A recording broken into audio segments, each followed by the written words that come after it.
Meta. A very popular topic in competitive gaming. It helps players determine how they can achieve wins in the most optimal way. By definition, in essence, a meta in gaming terminology is a generally agreed upon strategy by the community. Said strategy is considered to be the most optimal way to win / has the best performance at a specific task. Some people have defined meta as an acronym meaning most effective tactics available. Now, although everything I'm going to be talking about in this video can be universally seen for a lot of games, I'm mainly going to be talking about Naruto Storm connections. Now, the current meta in Storm connections is that supports pretty much carry you in your way to victory. I think we can all agree on that. The supports that are currently powerful as of me making this video is Tamari, Shikamaru, and the PTS version of him too, Karin, and DMS Kakashi. These 4 supports are the main reason as to why a lot of players are winning their matches online. You can choose pretty much any point character, and no matter who you play, these characters can definitely increase your chances of winning by tenfold. There is another niche form of meta which involves using Kaguya as your point character and then using the ice stage that she has and spamming chakra dashes. This is a very, very powerful way of winning in the game. I'm going to be basically referencing the supports because that is what we see in our usual day-to-day life of playing connections.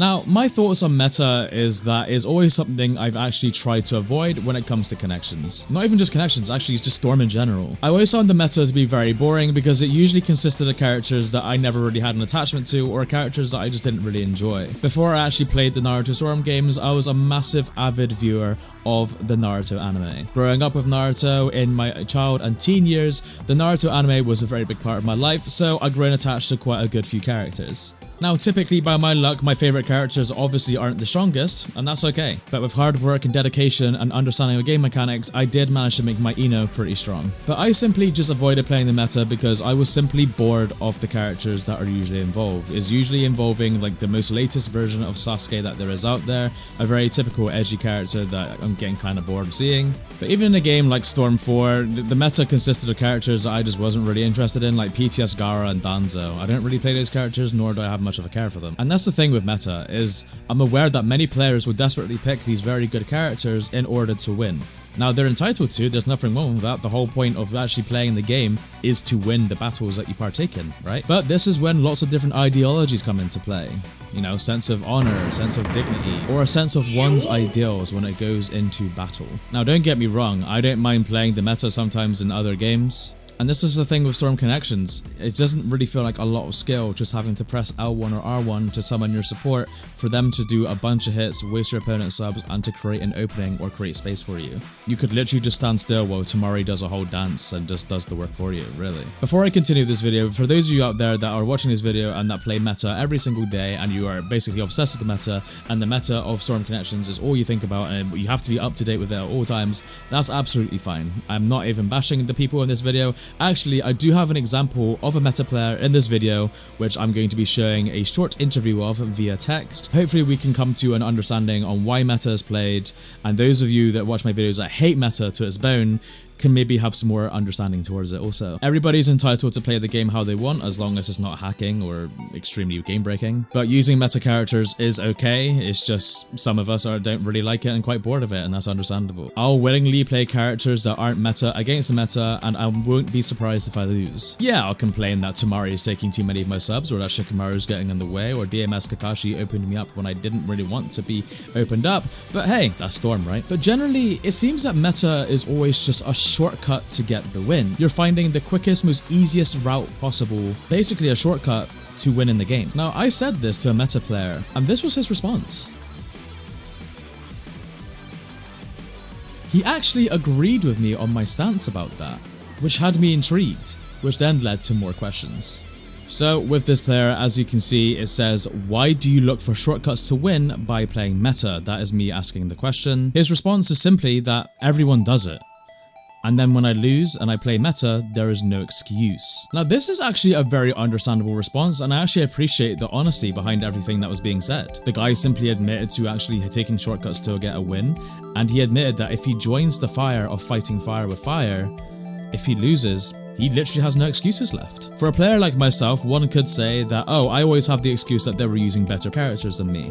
I usually try not to run to that excuse because I go into fights willingly knowing that somebody will pick someone better than me. But he's right. Meta players have a sense of their own dignity and a sense of their own morals too. They'll pick it and they won't complain even if they know that they lose to the same thing. They have no reason to. If you're all picking the same thing, but you're the one that loses, it clearly shows the difference in skill, knowledge, and gameplay between the two players. Now, the matches that you're seeing in this video is between me and this player. Now, just for the player's confidentiality, I've actually got his name censored, so you won't entirely see who this player is, just in case some of you out there want to attack him for playing meta or whatever. The whole point of this video is to make sure that everybody is at least educated on meta in Storm Connections. Now, I always have my varying opinions on meta players, but one thing's for certain, they are not stupid, and they are very willing to adapt just like the rest of us do. Even during this fight here, you can see that I actually tried my usual Eno reset, and after the match, he reminded me, yeah, I watch your streams, I know that reset. Of course, silly me. And that's the very admirable thing about meta players. They are always looking for improvement. The player that I'm actually featuring in this video, I actually think he's a very honest, very smart guy. He has a lot of work to do with his gameplay. Obviously, the fact that he uses shortcuts, I actually find it hinders him. And that leads me on to my next point. Those that are actually relatively new to the game or is learning Storm and you're looking at picking up the meta in order to get your wins, although against some players it will get you the wins quite easily, once you do start climbing up the ranks, your work will get cut out for you. And your lack of fundamental skills will begin to show, and older players or more experienced players will take advantage of that. The meta can only carry you so far. Your fundamental knowledge can take you even further. But if you lack the fundamental knowledge, you will get destroyed. This is why those at the very high ranks actually have very good fundamental understanding of the game as well as good use of their meta supports. And this is the respectable thing about this guy. Although he was struggling against me, he is still looking at ways to adapt. He is wise to my Eno gameplay and he knows certain tricks I'm gonna pull as I'm pulling it, and he has the right answers for them. So now that we've discussed what the meta is, why people play the meta, and the meta relevance in Storm Connection, how would you actually go about changing the meta? Obviously, there's a large portion of us in the Storm community that actually am quite annoyed at the meta, and we would like to see it change. We're getting bored of seeing the same supports on every team build, and going up against the same jutsus all the time. Well, the answer to that is actually pretty simple.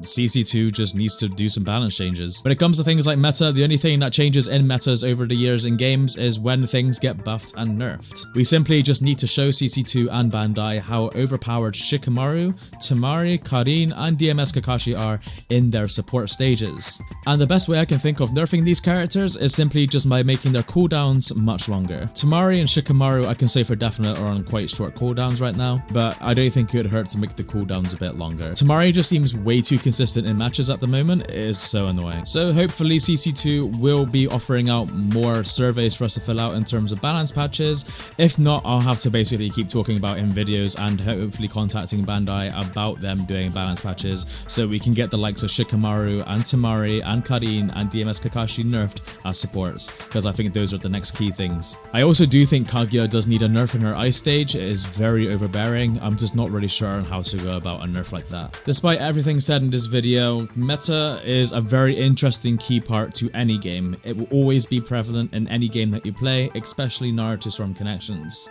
After this video has come out and there might be another balance patch, or when there are future balance patches that come to Storm Connections, I'm pretty sure the meta will change to other things. But I guess what we're looking for is maybe a meta that has so much diversity, you probably wouldn't even be able to call it a meta. You could use so many iterations of characters, team builds, and a variety of supports that there could be a chance that there might not be a set meta. Yeah, there will always be that statistical probability of, yes, these select characters are the reasons that you can win more often than using anybody else, but to give other characters a fighting chance would be great. The buffs that Jugo got recently is absolutely incredible, and Jugo seems like such a great viable character to use now. Is actually crazy. And who would imagine that? Jugo being actually viable in a Storm game? When was he ever? But to have a Storm game where the meta is more of a diverse selection selection where you can actually pick your favorite character rather than choosing a character you have no idea about and that you're picking them purely just because they get you the win would be much more of a great scenario. Picking your favorite characters and winning with them feels so good.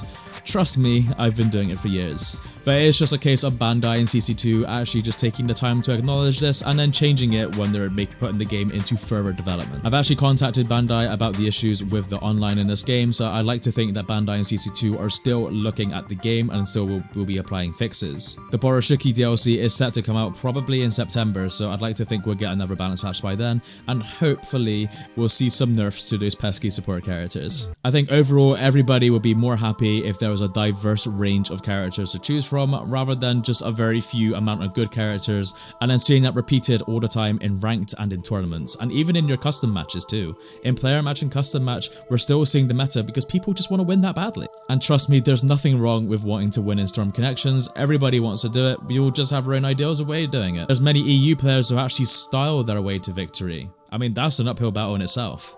Now, styling is a very interesting feature in this game. Now, I made a whole documentary on styling back in Storm 4. If you want to check that out, I'll actually post the video up here in the corner so you can go ahead and check that out if you haven't seen it already. It's a very good documentary. As always, this will be the end for today's video and my discussion on meta. Let me know your opinions on meta down in the comment section below. Don't forget to like the video and subscribe. It really helps me out a lot. I'm making a lot more content these days with live streams and videos alike. As always, it's been your boy Poison Akami. Janet.